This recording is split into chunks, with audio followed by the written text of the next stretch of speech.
What happens when a beloved music legend sits down for what should be a friendly chat, only to be blindsided by disrespect and condescension on live television?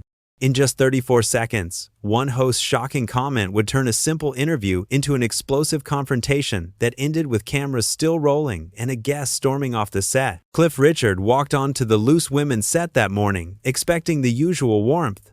The audience applauded as he made his way to the panel, smiling and waving. He had done countless interviews over his decades-long career, promoting everything from new albums to charity work.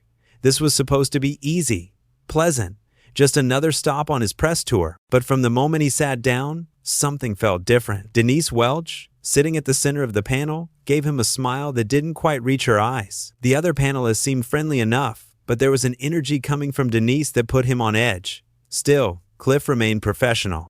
He was here to talk about his new music, his upcoming tour, maybe share a few stories from his incredible career. The interview started innocently enough. One of the other panelists asked about his latest album, and Cliff began to speak about the creative process, the inspiration behind some of the songs. He was passionate, articulate, clearly proud of the work he had done. The audience seemed engaged, leaning forward in their seats. Then Denise cut him off mid-sentence. "I have to say, Cliff, and I mean this with all due respect," she said, though her tone suggested otherwise. "But who exactly is still listening to this kind of music? I mean, surely your audience has, well, moved on by now." The studio went quiet. You could feel the tension immediately. Cliff's smile faltered for just a moment before he composed himself. "Well, Denise, I think you'd be surprised," he replied calmly. "My concerts still sell out.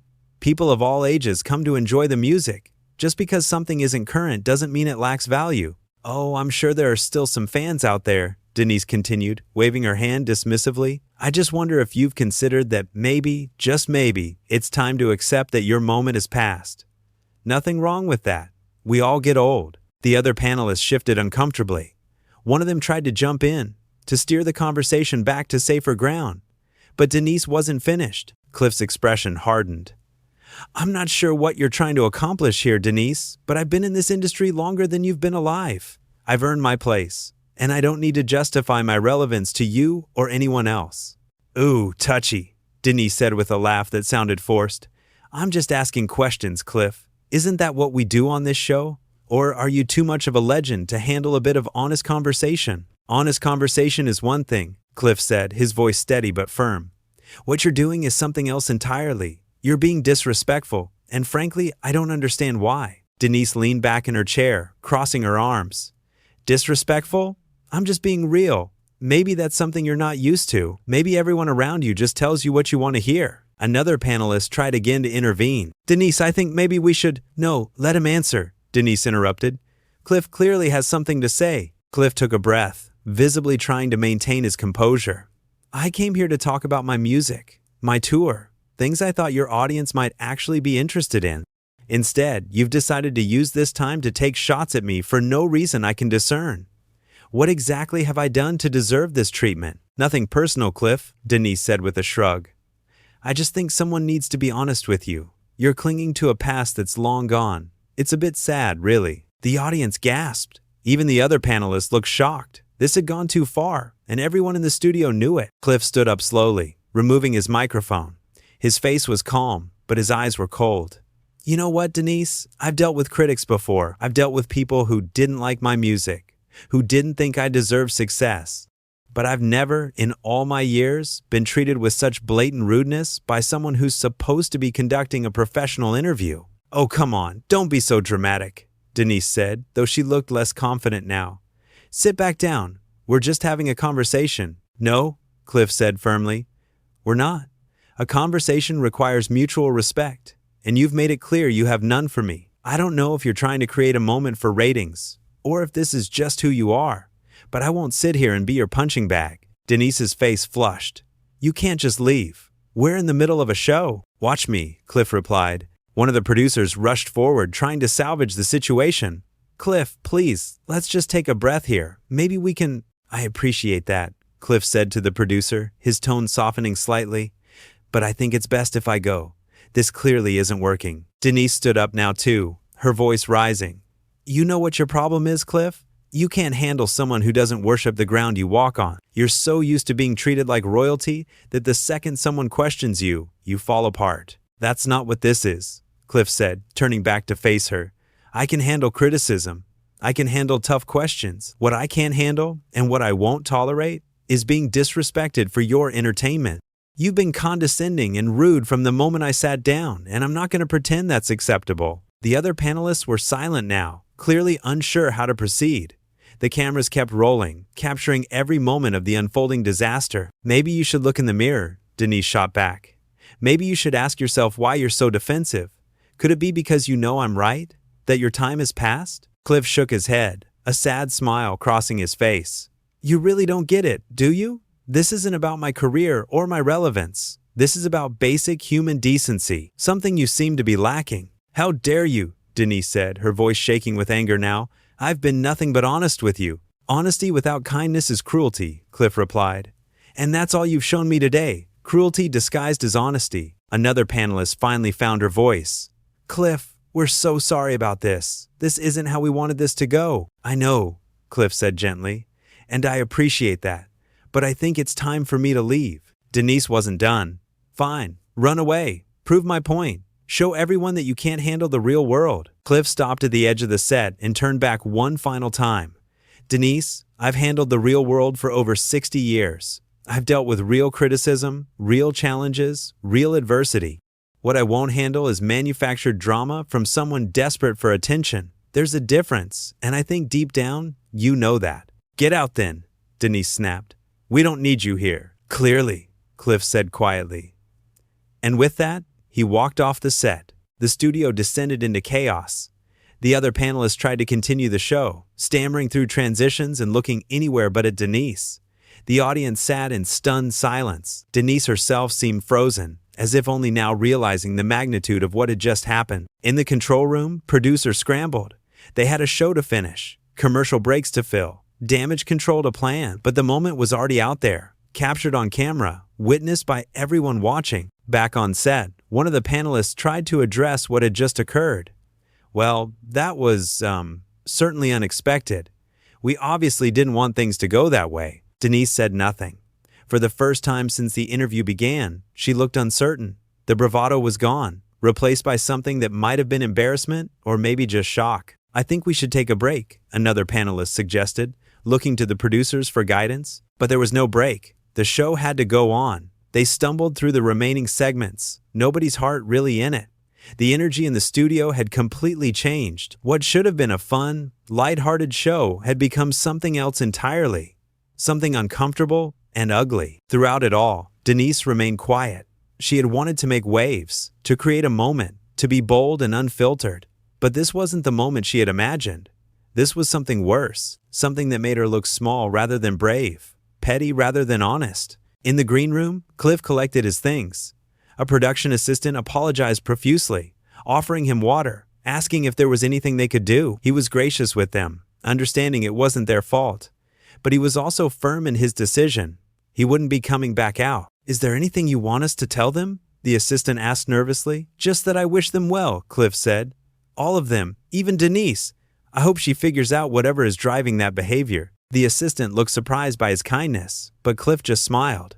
He had been in the entertainment industry long enough to know that holding grudges only hurt yourself. He was disappointed. Yes, hurt, certainly. But he wasn't angry. Not really. He was just done. As he prepared to leave the building, he could hear the muffled sounds of the show continuing. They were trying to move forward, to pretend everything was fine. But everyone knew it wasn't. Everyone had seen what happened. Back on the set, they wrapped up the episode. The panelists said their goodbyes to the camera, thanked the audience for watching, but there was no enthusiasm in their voices, no joy, just a hollow performance of people going through the motions. When the cameras finally stopped rolling, Denise stood up without a word and walked off the set. The other panelists exchanged glances, but said nothing. What was there to say? They had all witnessed it. They had all been there when things fell apart. In the audience, people whispered to each other. Some were angry, feeling that Cliff had been treated unfairly.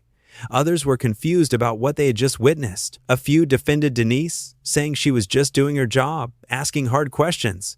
but most seemed to agree that something had gone very wrong. The makeup artist who had worked with Cliff earlier in the day shook her head sadly. He had been so lovely when she met him, so polite and warm.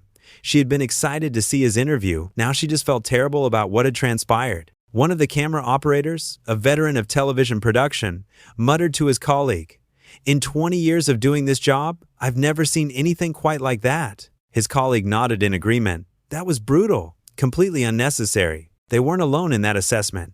Around the studio, crew members discussed what they had witnessed.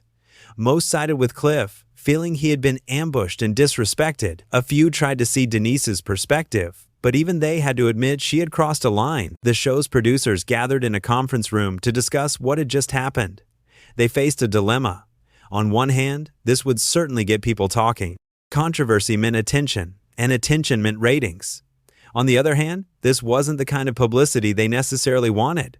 This made their show look hostile, unwelcoming to guests. "We need to do damage control," one producer said. "What damage?" another countered. "People will be talking about this for days, maybe weeks. That's gold." "It's gold that makes us look bad," the first producer replied. "We had a beloved entertainer walk off our show because one of our hosts couldn't be professional. How is that good for us?" The debate continued, but there were no easy answers. What was done was done. The moment had been captured, broadcast, witnessed. Now they had to live with the consequences. Meanwhile, Cliff Richard made his way out of the studio building. The fresh air hit him like a relief. He had walked away from difficult situations before, but never quite like this. Never on live television, with cameras rolling and an audience watching. His publicist met him outside, concern written all over her face. "Are you okay? What happened in there?" "I'm fine," Cliff assured her. "Just ready to move on. The phone is already ringing off the hook," she said. "Everyone wants a statement. Everyone wants to know what happened." "Tell them the truth," Cliff said simply. "Tell them I was disrespected. I addressed it calmly. And when it was clear the situation wasn't going to improve, I left. That's all there is to it." "People are going to want more than that," his publicist warned. "Then they'll be disappointed," Cliff replied. "I'm not interested in dragging this out. I'm not interested in attacking Denise or the show. What happened? Happened. Now I'm moving forward." His publicist nodded, though she knew the story was far from over. The public would dissect every moment of that interview. Social media would explode with opinions. News outlets would cover it extensively, whether Cliff wanted to drag it out or not. The world would do it for him. But for now, in this moment, Cliff just wanted to leave. He wanted to get back to his hotel, decompress, and remember why he loved making music in the first place. Not for moments like this, certainly, but for the connection, the joy, the art of it all. As his car pulled away from the studio, he looked back one last time at the building. Inside, the chaos continued, but he was no longer part of it. He had made his choice, drawn his line, and walked away with his dignity intact. That was worth more than any interview. Back inside the studio, the crew began breaking down the set. It was routine work, something they did after every show. But today felt different. Today, they were breaking down the side of something memorable, something that would be talked about and replayed and analyzed. One of the junior producers approached the senior producer hesitantly. "Should we have stopped it? Should we have cut to commercial?" The senior producer sighed. "Maybe, probably, but it all happened so fast. By the time we realized how bad it was getting, it was too late." "Do you think Denise knew what she was doing?" the junior producer asked. "I think she thought she did," came the reply. "I think she thought she was being edgy, provocative. I don't think she expected him to actually leave." "Nobody did," the junior producer said quietly. That was true. For all the tension, for all the harsh words, nobody had really believed Cliff Richard would walk off the show. He was too professional, too seasoned, too composed. But everyone has their limit, and Denise had found his. In her dressing room, Denise sat alone, staring at her reflection in the mirror. The confident woman who had started that interview was nowhere to be seen. In her place was someone who looked tired and uncertain. She replayed the conversation in her head, trying to pinpoint where it had gone wrong. She had just been asking questions, hadn't she? She had just been doing her job. But even as she told herself this, doubt crept in. Had she been too harsh? Too personal? Too cruel? A knock at her door interrupted her thoughts. One of the other panelists poked her head in. "You okay?" she asked gently. "Fine," Denise replied, though her voice lacked conviction. "That was, intense out there." He was being oversensitive, Denise said, but she didn't sound like she believed it. The other panelist hesitated, then spoke carefully. Denise, I love you. You know that. But maybe, I don't know, maybe you came on a bit strong. I was just being honest. There's a difference between being honest and being unkind, the panelist said softly, echoing Cliff's earlier words. I think maybe you crossed that line. Denise didn't respond. She couldn't, because deep down, in a place she didn't want to acknowledge, she knew her colleague was right. The other panelist lingered for a moment longer, then quietly left. Alone again, Denise closed her eyes. This wasn't how today was supposed to go. This wasn't the outcome she had wanted, but it was the outcome she had created. And now she had to live with it. Outside the studio, the world was already reacting. Clips of the interview were being shared. Comments were flooding in. Opinions were forming. Some defended Denise, arguing that celebrities needed to be challenged, but most sided with Cliff, praising him for standing up for himself and walking away with grace. Good for him, one comment read. Nobody deserves to be treated like that. Denise was completely out of line, another stated. That was painful to watch. Cliff Richard handled that with class, someone else wrote. He could have yelled, could have made a scene, but he just calmly explained why it was wrong and left. That takes strength. The comments kept coming, thousands upon thousands of them. The interview was being dissected frame by frame, word by word. Everyone had an opinion about what had happened and who was right. But in the end, only two people truly knew what that moment felt like. Only Cliff and Denise had experienced the full weight of that confrontation. The emotions, the tension, the breaking point. For Cliff, it was a moment of standing up for himself, of refusing to accept treatment he knew was wrong. He had drawn a line and held it, even when it would have been easier to just smile and bear it. For Denise, it was something else. A moment that started as an attempt to be bold and ended as a lesson in the consequences of cruelty. A moment she would replay in her mind countless times, wondering if she could have done things differently. The afternoon sun streamed through the studio windows as the last of the crew packed up their equipment. The set that had hosted so many cheerful interviews, so many laughing conversations, had today been the site of something far less pleasant. As the lights were turned off one by one, the studio fell into darkness. But the moment that had occurred there would continue to shine brightly, preserved on video, embedded in memory, discussed and debated for a long time to come. It was a reminder that words have power, that how we treat others matters, that respect is not optional, even in the name of entertainment or honesty or ratings. Cliff Richard had reminded everyone of that. Not through anger or revenge, but through dignity and the simple act of walking away. And sometimes, walking away is the bravest thing you can do.